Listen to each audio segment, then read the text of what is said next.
Good afternoon, everyone. Drew Griffin here on behalf of the Tri-County Area Chamber of Commerce, Pottstown Local, and a number of other local media pages here on Facebook. I'm extremely proud and privileged to be coming live with you today on behalf of the Tri-County Area Chamber of Commerce. We've got a very special guest. And as usual, our host of Chamber Chat here on the Tri-County Area Chamber of Commerce, Bill Vitiello of the Victory Bank and host of the Chamber Chat podcast. We are thrilled, privileged, and glad to connect with the president and CEO of Pottstown Hospital, Tower Health, Rich Newell. So welcome to the program, Rich. I'm going to sit back and watch and listen intently as Bill takes over this interview. Thanks very much, Drew. Bill, happy to be here. Well, thanks, Drew. Appreciate the introduction. Good afternoon, everybody. Bill Vitiello. I am the host of the Tri-County Area Chamber of Commerce Chamber Chat. And like Drew, I am proud to have Rich Newell. Rich is the CEO of Pottstown Hospital. Rich, thank you so much for taking the time today. We appreciate it. No, thanks for the opportunity. Yeah. You and your team are doing tremendous work. Nobody could have ever really anticipated what's happening here, and just the fact that you guys are able to coordinate and respond the way you have has been tremendous. So on behalf of myself and the rest of the community, we thank you. We thank you for all your efforts. Well, I certainly appreciate that. The frontline staff, the team, the physicians, the nurses, all the staff that's coming in, they've done a tremendous job. And in the face of a lot of challenging situations, a lot of unknowns, and I think the biggest challenge for not just Pottstown but the entire country, all of us, is how rapid this came on, and the impact and the amount of information that we're just being inundated with, and trying to work through what's real, what's not. So I appreciate you acknowledging the staff. We've been humbled by the outpouring of response from the community. It's been incredible in people's fear and angst of what's going on, to still take the time to recognize, again, all the staff that's here daily, taking care of the patients, taking care of the community. We feel very well taken care of by our community. And so you're talking about the community, and I saw that they did a parade acknowledging you guys, right? That was we've actually had several parades. Nice. Fire Chief Frank Hand and the team out of Philly's fire company, they coordinated the first parade, and they had, I think it's between 30 and 40 fire trucks, ambulances, security cars, just a litany of first responder vehicles that came down from Goodwill down High Street in a procession that choked up a lot of the staff here, because it just showed the amount of appreciation that our teammates, our first responders had. And it was moving to hear it long before we ever saw it. And the procession went on for maybe 5-10 minutes, but it was at a time that shift changed, so a lot of the staff had the opportunity to see it and experience it, and to see the medics and the firefighters climb out of their vehicles and look up and wave to the staff in appreciation. It was incredibly touching, and something that I'll never forget. Yeah, I hear there's a lot of people that were, pressed up against the windows, waving no matter how many floors they were up. And I've also heard of a local veterans group, acknowledging you folks as well. And then I know people of the community have sent over some food, some prepared dinners, and so on and so forth. So yeah, it was interesting. The veterans, Mike Murphy, pulled together a group with classic cars, and it was probably a week after the first responders did their parade, and same type of situation. It was about 3 o'clock in the afternoon when they came through, and again, a significant number of really cool cars and but also motorcycles, and it was, again, the messages and the placards that they had, just thanking the staff for putting their lives at risk to take care of the community, meant so much. And then later that evening, it was Frank Warner. He just put together a group of citizens, and they did another parade, and it was just folks in their cars driving through. And again, it's just that outpouring of support really does a tremendous amount to help the morale of the staff as they're trying to work through the challenges that they face every day. That's great. And again, on behalf of the community, we're proud to support you. You're doing amazing work there. I wanted to get an idea of where you guys, can you support what you're doing with numbers? Like how many patients have you seen? I'll let you kind of take it from there. You know better to report than me. So Yeah, I mean, nothing's going to be exact because so many of the patients who are on, so many of individuals who have COVID don't even know they have COVID still. And I mean, that's been well reported in the press, uh, documented. We've had hundreds of positive patients that have come through that we've tested. Now, not all of those have been admitted to the hospital because if you follow what's going on, the encouragement is to have them, if they're not too terribly symptomatic, isolate at home and see if what happens in the 14-day time frame. But we average anywhere from 5 to 15 active patients that we know are positive, and we have a COVID cohort unit. So we've consolidated anyone that would be considered a PUI, a person that's expected to have the symptoms but not have the results of the test back. And then, of course, our ICU. So our emergency room, our COVID cohort unit, and the ICU are the busiest places where we're dealing with those patients. We've had a fair share, like I said, of patients that have been on ventilators and that have been able to recover and step down and then go home. We've had a few deaths associated to COVID. We've had staff impacted. We've had physicians impacted that, we've lost one of our physicians to COVID. We've had many, like I said, staff members that have been exposed and tested positive, but have gotten through the quarantine and are back to work, which I just find incredibly impressive that they're willing to just come right back at it and take care of the community. yeah, well, our condolences on the loss of some of the staff there. It's never a positive thing to hear. How are you guys fixed for PPP? We hear a lot of discussion around the personal protection equipment. Did I have that right? The PPE, is that? Yep, PPE, Yeah. and it's we're in I would call it a stable place. It's we've had tremendous. I keep saying tremendous. I'm not trying to keep using that word, but it really does explain the amount of support that we've had, not just from our Tower Health system and our sister hospitals and the supply chain for the health system, but also from the community. And from the very beginning, when we put the plea out through the Chamber of Commerce of, N95 masks and gloves and alcohol wipes and those type of supplies that we were in need of, and again, not just Pottstown Hospital, it's every hospital in the country needs these things. We had immediate response, and from the team at the Pottstown Home Depot, pulling together 250 N95 masks on a moment's notice, to citizens that were bringing us their N95 masks that they never used, that was sitting because they're going to do a paint project, and hundreds of citizens stepped up to impact us and help us in a way to keep our staff safe so we could keep our patients safe. Face shields, we have a number of individuals that are making face shields to protect our staff. I'm sorry. That's what I heard. One of the residents, I guess, was 3D printing Yep. part of the face masks or the Yep. face shields, right?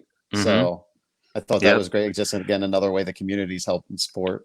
Yeah, the ingenuity has been so impressive because you look at what the need is and what the demand is, and people have found ways to help us. The outpouring of cloth masks. Early on, we call them the stitching brigades. We had a couple take the lead on that, and there's a woman in town who has a son who's immunocompromised, so she was making masks for Children's Hospital in Pennsylvania at CHOP, and she turned around and started making them for us, and I'm talking to the tune of 500-600, and then other groups, church groups and youth groups have jumped in. So we've been able not just to provide to the non-clinical workers, because again, we've got plenty of staff here that don't ever come in contact with patients, but still with Governor Wolf's mandate of wearing masks, had to cover them. And with the shortage, we wanted to make sure that our frontline staff had the surgical masks and the N95s. But the community, again, stepped up in a big way that we were actually able to give patients and family members who came in without masks to protect them. So again, just an incredible outpouring of support. That's great. And what has the communication been like from the state and also on the county level? Obviously, you guys, again, you play a key role in the community. How's that been? So our elected officials have been on top of this from the very beginning, and I have constant communication almost weekly with Valar Cush, the county commissioner, the chairwoman of the Montgomery County, and she's been on top of every aspect of it. She's been tremendous. We also have Senator Minch checks in with me regularly. Marcy Topol, Representative Topol, Representative Joe Cerisi has been very present, also organizing to get the staff masks and using his resources. And U.S. Representative Madeline Dean, she and her team have been in touch with us. So they've been very good about asking us what our needs are. And even though they know the answers, they want to hear very specifically what each place has needed. And they've been able to pull their resources to help us get some supplies from the Strategic National Stockpile. And so I could not say enough great things about our elected officials and how on top of this they've been. No, that's great. And I know, we're in the process of slowly reopening things. You have golf courses are back open today, along with a few other things. So, I'm sure the majority of the community may have heard this, but let's hear from somebody locally. What are your recommendations? Seeing what you're seeing, obviously reopening things, we've been all cooped up for a while. And I think it's just human nature that, hey, all of a sudden we hit this date, let's get out, let's do all these, activities. But what would be your recommendation for us as a community here? Caution. Yeah. I think Montgomery County, again, if you look at the statistics from a state level, we're the second hardest hit county in terms of the number of cases and number of deaths in the entire state, only behind Philadelphia County. And there's parts of the state that have been barely impacted. So I think that the precautions we took with trying to flatten the curve with social distancing and sheltering at home have been impactful and have made a difference. And I do have a concern about, with the nice weather and being cooped up for as long as we have, and I've got a 14-year-old, a 16-year-old, and a 5-year-old. That 5-year-old needs to get out somehow or another, or he's going to drive us all crazy. But the tale has to be caution, because we've done such an effective job of flattening that curve that we are still not out of the woods. We still have a number of positive cases that are coming up on a daily basis. The death toll for Montgomery County is still, it's plateaued. I would say, cautiously say it's plateaued, but it's not gone away, and it's certainly not gone down. So personally, I can't speak for the brain trust that is there from epidemiologists and the CDC team and what we're dealing with from our state Department of Health. They've been on top of this.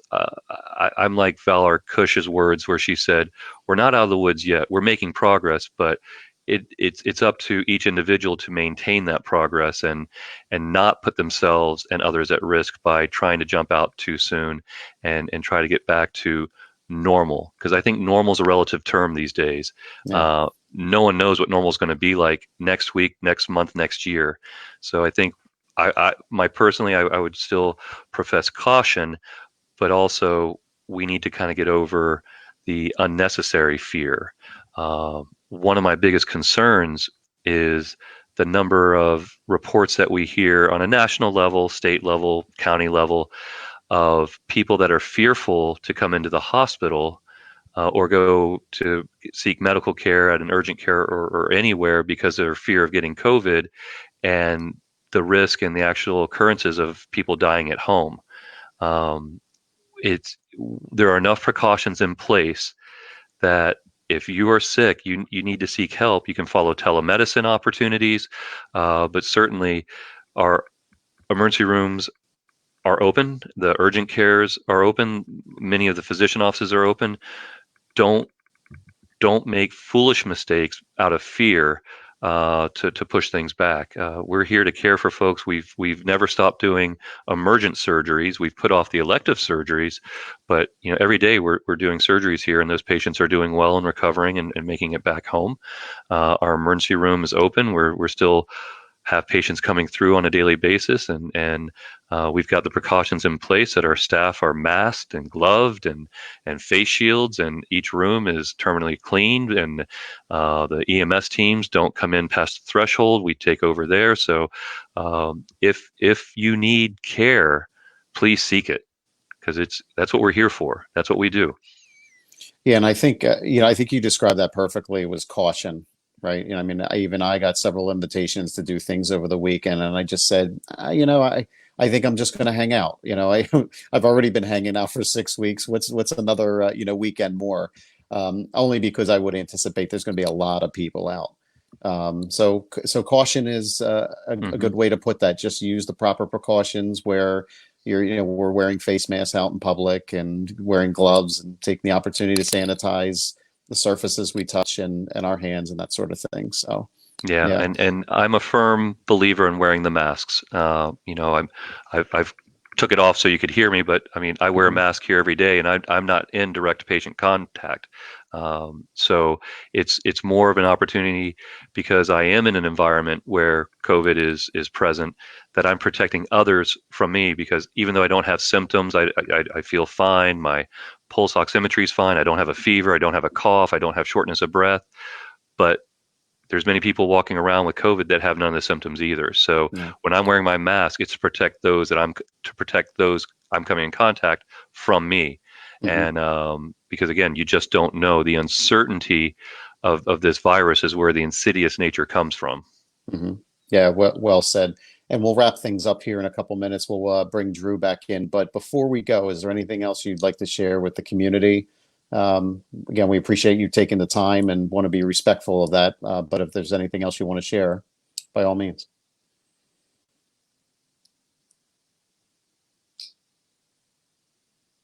I think we might have lost you there, Rich. Well, that was a great job there, Bill. And I think we may have lost Rich, but nonetheless, we want to wrap things up properly and send our gratitude to Rich Newell, who is the president and CEO of Pottstown Hospital Tower Health. He's incredibly busy and cut out a little bit of time for us here at the Tri-County Area Chamber of Commerce, and on behalf of a lot of our local news and events pages in Pottstown and Douglasville and Reading and so on and so forth, where people may be watching this. We got a wonderful amount of information from Rich, and we are grateful for the opportunity to connect with him and hear what's going on the front lines of at Pottstown Hospital, and the amazing work that the frontline workers are doing and dealing with every single day. So maybe having some technical difficulties and challenges and connections, but nonetheless, thank you to Bill Vitiello of the Victory Bank and the host of chamber chat at Tri-County Area Chamber of Commerce, and our gratitude to Rich Newell, the president and CEO of Pottstown Hospital. Hopefully you'll be able to catch this on replay at some point for those of you who aren't able to join us live. Again, thank you to Eileen Doutrick of the Tri-County Area Chamber of Commerce who made this connection possible. So thank you again, and we will catch up to you relatively soon. Be safe, and on behalf of the Tri-County Area Chamber of Commerce, we'll talk to you real soon.